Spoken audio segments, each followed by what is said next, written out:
Welcome to தாய் தமிழ் கதைகள் channel. புத்தகம் வாசித்தல் ஒரு நல்ல பழக்கம். இந்த சேனலில் புத்தகத்தில் இருக்கின்ற மாதிரியே பகிர்ந்திருக்கிறோம். கேளுங்க, லைக் அண்ட் சப்ஸ்கிரைப் பண்ணி எங்களுக்கு உங்களோட ஆதரவு கொடுங்க. புதுவெள்ளம். அத்தியாயம் 1. ஆடித் திருநாள். ஆதி அந்தமில்லாத கால வெள்ளத்தில் கற்பனை ஓடத்தில் ஏறி நம்முடன் சிறிது நேரம் பிரயாணம் செய்யுமாறு நேயர்களை அழைக்கிறோம். வினாடிக்கு 1 நூற்றாண்டு வீதம் எளிதில் கடந்து இன்றைக்கு 982 1950 எழுதியது. ஆண்டுகளுக்கு முந்திய காலத்துக்குச் செல்வோமா? தொண்டை நாட்டுக்கும் சோழ நாட்டுக்கும் இடையில் உள்ள திருமுனைப்பாடி நாட்டின் தென்பகுதியில் தில்லைச் சிற்றம்பலத்துக்கு மேற்கே 2 காத தூரத்தில் அலைக்கடல் போன்ற ஓர் ஏரி விரிந்து பறந்து கிடக்கிறது. அதற்கு வீரநாராயண ஏரி என்று பெயர். அது தெற்கு வடக்கில் 1.5 காத நீளமும் 24 கிலோமீட்டர், கிழக்கு மேற்கில் 1/2 காத அகலமும் உள்ளது. காலப்போக்கில் அதன் பெயர் சிதைந்து இந்நாளில் வீராணத்து ஏரி என்ற பெயரால் வழங்கி வருகிறது. புதுவெள்ளம் வந்து பாய்ந்து ஏரியில் நீர் நிரம்பி ததும்பி நிற்கும் ஆடி ஆவணி மாதங்களில் வீரநாராயண ஏரியை பார்ப்பவர் எவரும் நம்முடைய பழந்தமிழ்நாட்டு முன்னோர்கள் தங்கள் காலத்தில் சாதித்த அரும்பெரும் காரியங்களை குறித்து பெருமிதமும் பெருவியப்பும் கொள்ளாமலிருக்க முடியாது. நம் மூதாதையர்கள் தங்களுடைய நலனுக்கும் தங்கள் காலத்திய மக்களின் நலனுக்கும் உரிய காரியங்களை மட்டுமா செய்தார்கள்?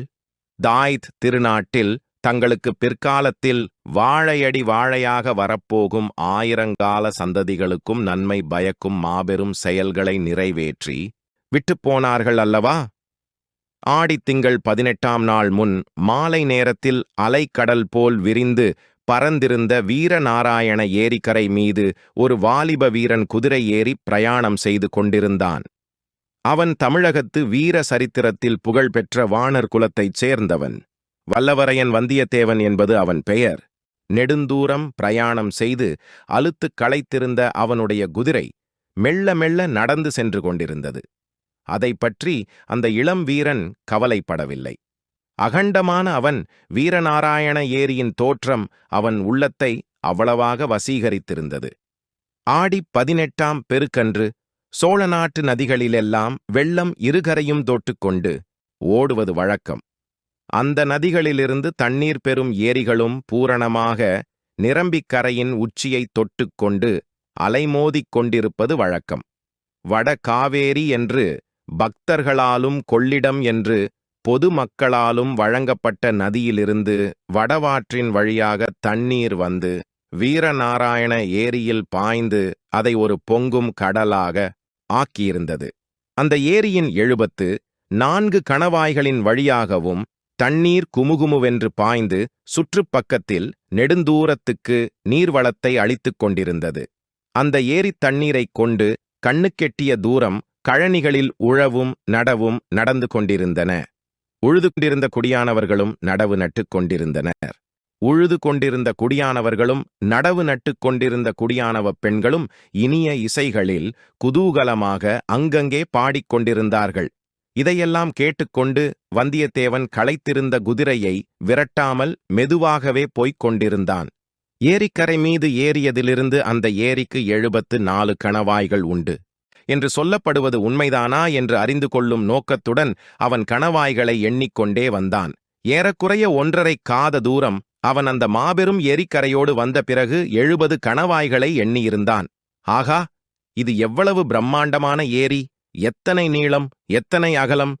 தொண்டை நாட்டில் பல்லவ பேரரசர்களின் காலத்தில் அமைத்த ஏரிகளையெல்லாம் இந்த ஏரிக்கு முன்னால் சிறிய குளங்குட்டைகள் என்றே சொல்லத் தோன்றும் அல்லவா? வட காவேரியில் வீணாகச் சென்று கடலில் விழும் தண்ணீரை பயன்படுத்துவதற்காக மதுரை கொண்ட பராந்தகரின் புதல்வர் இளவரசர் ராஜாதித்தர் இந்த கடல் போன்ற ஏரியை அமைக்க வேண்டுமென்று எண்ணினாரே. எண்ணி அதைச் செயலிலும் நிறைவேற்றினாரே. அவர் எப்பேற்பட்ட அறிவாளியாயிருந்திருக்க வேண்டும்! வீரபாவுருஷத்திலேதான் அவருக்கு இணை வேறு யார்? தக்கோலத்தில் நடந்த போரில் தாமே முன்னணியில் யானை மீது ஏறிச் சென்று போராடினார் அல்லவா? போராடிப் பகைவர்களின் வேலை மார்பிலே தாங்கிக் கொண்டு உயிர் நீத்தார் அல்லவா? அதனால் யானை மேல் துஞ்சிய தேவர் எனப் பெயர் பெற்று வீர சொர்க்கமடைந்தார் அல்லவா? இந்தச் சோழ குலத்து மன்னர்களே அதிசயமானவர்கள்தான். அவர்கள் வீரத்தில் எப்படியோ அப்படியே அறத்திலும் மிக்க அவர்கள், அறத்தில் எப்படியோ அப்படியே தெய்வ பக்தியில் சிறந்தவர்கள். அத்தகைய சோழ குல மன்னர்களுடன் நட்புரிமை கொள்ளும் பேறு தனக்கு கிடைத்திருப்பது பற்றி நினைக்க நினைக்க வந்தியத்தேவனுடைய தோள்கள் பூரித்தன. மேற்கு திசையிலிருந்து விற்றென்று அடித்த காற்றினால் வீரநாராயண ஏரி தண்ணீர் அலை மோதிக்கொண்டு கரையை தாக்கியது போல் அவனுடைய உள்ளமும் பெருமிதத்தினால் பொங்கித் ததும்பிற்று. இப்படியெல்லாம் எண்ணிக்கொண்டு வீரநாராயண ஏரி கரையின் தென்கோடிக்கு வந்தியத்தேவன் வந்து சேர்ந்தான். அங்கே வட காவேரியிலிருந்து பிரிந்து வந்த வடவாறு ஏரியில் வந்து சேரும் காட்சியைக் கண்டான். ஏரி கரையிலிருந்து சிறிது தூரம் வரையில் ஏரியின் உட்புறம் படுகையாக அமைந்திருந்தது. வெள்ளம் வந்து மோதும்போது கரைக்குச் சேதம் உண்டாகாமல் இருக்கும் பொருட்டு அந்த படுகையில் கருவேல மரங்களையும் விளாமரங்களையும் நட்டு வளர்த்திருந்தார்கள். கரையோரமாக நாணல் அடர்த்தியாக வளர்ந்திருந்தது. தென்மேற்கு திசையிலிருந்து இருபுறமும் மர வரிசையுடன் வடவாற்றின் வெள்ளம் வந்து ஏரியில் கலக்கும் காட்சி சற்று தூரத்திலிருந்து பார்க்கும்போது அழகிய வர்ணக்கோலம் போட்டது போல் காணப்பட்டது. இந்த மனோகரமான தோற்றத்தின் இனிமையையும் குதூகலத்தையும் அதிகப்படுத்தும்படியான இன்னும் சில காட்சிகளை வந்தியத்தேவன் அங்கே கண்டான். அன்று 18ஆம் பெருக்கு திருநாள் அல்லவா? பக்கத்து கிராமங்களிலிருந்து தந்த நிற தென்னங்குருத்துகளால் சப்பரங்கள் கட்டி இழுத்துக்கொண்டு கும்பல் கும்பலாக மக்கள் அங்கே வந்து கொண்டிருந்தார்கள். ஆண்களும் பெண்களும் குழந்தைகளும் சில வயோதிகர்களும் கூட புதிய ஆடைகள் அணிந்து விதவிதமான அலங்காரங்கள் செய்து கொண்டு வந்திருந்தார்கள். பெண்களின் கூந்தல்களை தாழம்பூ, செவந்திப்பூ, மல்லிகை, முல்லை, இருவாட்சி, செண்பகம் முதலிய மலர்கள் கொத்து கொத்தாய் அலங்கரித்தன. கூட்டாஞ்சோறும் சித்திரான்னமும் எடுத்துக்கொண்டு பலர் குடும்பம் குடும்பமாக வந்திருந்தார்கள். சிலர் எரிக்கரையில் தண்ணீர் ஓரமாக நின்று கொண்டு சித்திரான்னம் முதலியவற்றை கமுகு மட்டைகளில் போட்டுக்கொண்டு உண்டார்கள். இன்னும் சில தைரியசாலிகள் சிறிது தூரம் தண்ணீரில் நடந்து சென்று வடவாற்றங்கரையை அடைந்து அங்கு நின்றபடி சாப்பிட்டார்கள். குழந்தைகள் சிலர் சாப்பிட்ட கமுகு மட்டைகளை கணவாய்களின் ஓரமாய் எரிய அந்த மட்டைகள் கணவாய்களின் வழியாக ஏரிக்கரைக்கு வெளியே விழுந்தடித்து ஓடி வருவதைக் கண்டு கைகொட்டிச் சிரித்தார்கள். ஆடவர்களில் சில வம்புக்காரர்கள் தங்கள் காதலிகளின் கூந்தல்களில் சூடியிருந்த மலர்களை அவர்கள் அறியாமல் எடுத்து கணவாய் ஓரத்தில் விட்டு ஏரிக்கரைக்கு மறுபக்கத்தில் அவை ஓடி வருவதைக் கண்டு மகிழ்ந்தார்கள். இதையெல்லாம் பார்த்து கொண்டு சிறிது நேரம் வல்லவரையன் அங்கேயே நின்று கொண்டிருந்தான். அங்கு நின்ற பெண்களில் இனிய குரலையுடைய சிலர் பாடுவதையும் காது கொடுத்து கேட்டான். அவர்கள் ஓடப்பாட்டும் வெள்ளப்பாட்டும் கும்மியும் சிந்தும் பாடினார்கள்.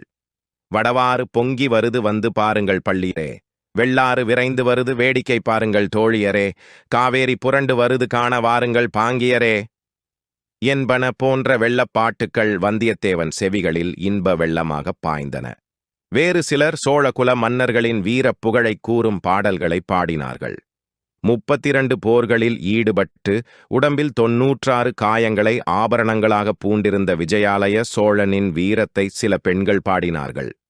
அவனுடைய மகன் ஆதித்த சோழனுடைய வீரத்தை போற்றி அவன் காவேரி நதி உற்பத்தியாகும் இடத்திலிருந்து கடலில் சேரும் இடம் வரையில் 64 சிவாலயங்கள் எடுப்பித்ததை ஒரு பெண் அழகிய பாட்டாகப் பாடினாள். ஆதித்தனுடைய மகன் பராந்தக சோழ மகாராஜன் பாண்டியர்களையும் பல்லவர்களையும் சேரர்களையும் வென்று ஈழத்துக்கு படை அனுப்பி வெற்றி கொடி நாட்டிய மெய்க்கீர்த்தியை இன்னொரு பெண் உற்சாகம் ததும்பப் பாடினாள். ஒவ்வொருத்தியும் பாடியபோது அவளைச் சுற்றிலும் பலர் நின்று கேட்டார்கள்.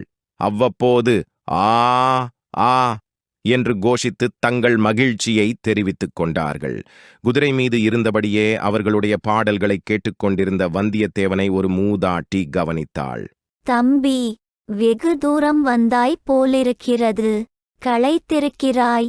குதிரை மீதிருந்து இறங்கி வந்து கொஞ்சம் கூட்டாஞ்சோறு சாப்பிடு என்றாள்.